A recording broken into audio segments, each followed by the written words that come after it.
जुहार आपण मान के आमर चैनल के स्वागत।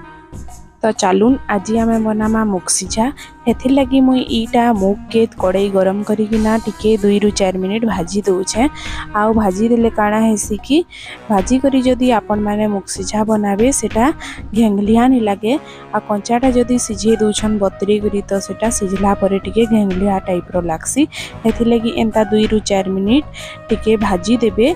तार परे बतरी किना मुग सिझा बनामा। चलून मुई केनता बनौछे देखमा। एखनिटा मुई देखुन मुग के भल करी भाजी देली 2 ରୁ 4 मिनिट।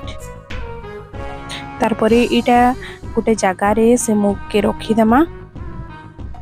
तार परे इथि पानी दे दमा आउ 2 घंटा केते बतरी दमा। तार परे इटा 2 घंटा हेई गलानो आ मुगटा टिके बतरी गलानो। प्रेशर कुकर रे मुग के भल करी धुई किना देई दमा। तार परे हल्का चुटकी भर नमक टिके सिझबार लगी देमा आउ 2टा तेज पत्तर दे किनी पानी दे दमा। पानीटा एतकी दमा कि जनता सिझी करी तले नी लटकी जिबा, माने मुगटा पानी रे बुड़ी करी थिबा। तार परे इटा देखि पारुथिबे मुई कुकर के गैस रे बसई देथिली आउ 4 ରୁ 6टा सीटी देला परे इटा मैं उतरे दीछे। आ देखुन केते सुंदर सिझी जाइछे। तार परे इथिरे टिके पानी दे दमा आउ भल करी मिसई दमा। आउ स्वाद अनुसार मुई इटा 2टा गुड़ नैछे, सेटा के छोट छोट करी खण कर दीछे आउ मुग रे मिसई दउछे। एखन इटा के गैस रे आउ थरे बसामा।